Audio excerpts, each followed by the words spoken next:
Bank Permata atau kode saham BNLI sudah rilis laporan keuangannya yang mana labanya naik 20-an persen. Nah, akan saya ulas ya berapa proyeksi dividennya yang akan dibagikan di tahun ini. Oke, tonton video ini sampai selesai. Check this out.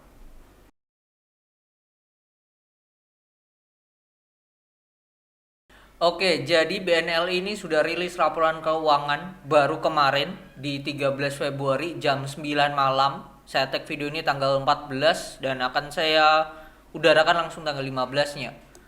Oh, dan ini laporan keuangannya BNLI. Kalau di Stockbit sendiri, BNLI sendiri di sini secara case statistik belum update. Kita lihat secara profil perusahaan, BNLI ini sudah IPO sejak 15 Januari 1990 dengan kepemilikan. Nah, ini BNLI dulunya ini dimiliki oleh Astra International ya. Lalu mereka menjualnya terus dibeli oleh Bangkok Bank Public Company Limited dengan kepemilikan 98% saat ini.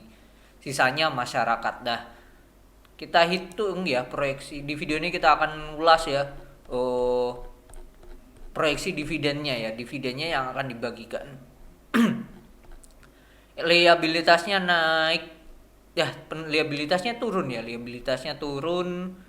Cuman di sini ya pendapatan bunganya mereka naik ya 13 nih dalam juta omsetnya ya, pendapatan bunganya yaitu 13 juta miliar 13,7 triliun ya, naik lumayan signifikan. Tahun lalu 11,2. Kalau kita hitung kenaikannya itu senilai kebalik 13,798 kurangi 11,211. Naiknya 2 triliun 2,5 tepatnya. Wait. 13,798 kurangi 11,211. Naiknya 2,5 dibagi dengan 11,211. Naiknya 23% ya pendapatan bunganya. Ini hal yang positif. Dan laba bersihnya ya, tahun lalu itu sebesar 2 triliun. 2,013 sekarang 2,5. 2585218 kurangi 2013413. Hasilnya adalah naik 500 M atau senilai 28%. Nah, kalau kita cek pendapatan bunganya untuk perusahaan ini pendapatan perusahaan. Nah, ini ya dari kredit yang diberikan mereka sendiri ya, itu dapat 10,8 ya, 10,8 triliun. Sebelumnya itu hanya 9,5. Dari sini aja mereka sudah naik, hal yang sangat positif. Oke, terus kita cek lagi ke atas lagi, balik lagi ke atas. Kalau kita hitung ya, kemarin kita sudah menghitung net interest margin dari video kemarin ya, BTN, yang mana BTN ini net interest marginnya hanya kalah dari BRI. Jadi pertama BRI, kedua BTN, ketiga itu BCA, keempat itu ada di BNI, kelima ada Mandiri. Nah, ini kita akan menghitung net interest margin dari si BNLI. Kalau BNLI itu berarti pendapatan bunganya kan 13,7. 13,798,469 dibagi jumlah asetnya ya. Jumlah asetnya itu di 257. 257 43 kali 147. Hasilnya adalah 5,35 atau 5,36% net interest marginnya. Dan ini bisa dikatakan mereka hanya menang dibandingkan dengan Bank Mandiri. Mereka kalah masih dengan BNI, BRI, BCA dan juga Bank BTN gitu. Jadi mereka masih kalah dan itu ya net interest marginnya hanya di range 5,36%. Nah, kalau kita hitung secara historikal kemarin dividennya mereka bukan termasuk yang rajin bagi dividen, tapi tahun lalu berhasil bagi dividen 15 per lembar atau kalau kita hitung ya berdasarkan EPS 15 dibagi 555,65 hasilnya adalah mereka bagi dividen 26,95 atau 27 lah ya. Ya di DPR rasionya yaitu 27% lah 2022. Nah, kalau proyeksi ini kita pakai dengan asumsi DPR-nya di range 20% sama 25%. Oke, kita hitung untuk dividen 2023. Hasilnya berapa? Nah, kita hitung dulu EPS-nya. EPS 2023 tahun ini kan di Stockbit belum ke-update ya. Jadi kita lihat dari dari apa ini namanya? Dari laporan keuangan yaitu 2,5 ya ini 2585218 tuh 23 karena ini dalam juta. Terus kita bagi dengan jumlah lembarnya 36 ini dibagi 36 18 36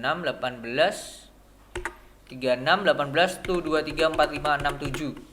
Hasilnya adalah EPS-nya di 71,4543. Nah, itu EPS-nya. Kalau ini kita kalikan dengan 0,2, hasilnya adalah dividennya ada di 14,29. Nah, kalau tadi EPS-nya 71,4543 kita kali dengan 0,25, dividennya itu ada di 17,86 ya, 17,86. Kalau asumsi ini kita pakai, dividen yield-nya itu ada di range paling rendah kita pakai 14,29. Bentar, salah. 14,29 dibagi dengan 915, hasilnya kali 100. Nah, ini dividen yield-nya ada di 1,56 sampai dengan kita bagi ya 17,86 dibagi 915, hasilnya 1,95.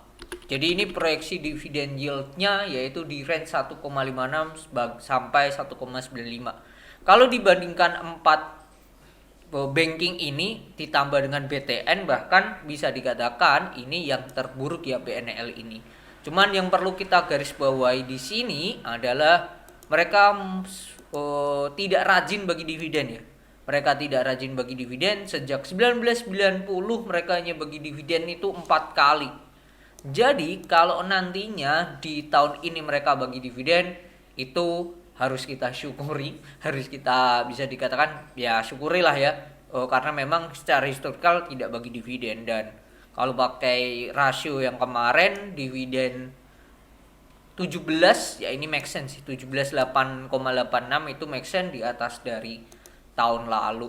Cuman kalau berdasarkan harga di sini tidak ada ya analis yang menganalisa BNLI. Terus cara perhitungan di Stockbit pun harga wajarnya di 31,6 triliun, sedangkan market cap-nya saat ini di 33 triliun. Kalau menurut saya harga sekarang sudah PBV-nya baru 0,84, PI-nya di 11,6. Kalau berdasarkan PI dan PBV ini masih murah. Cuman menurut saya harga sekarang mungkin ya untuk BNLI harga wajarnya di range 900 sampai 1000 aja sih.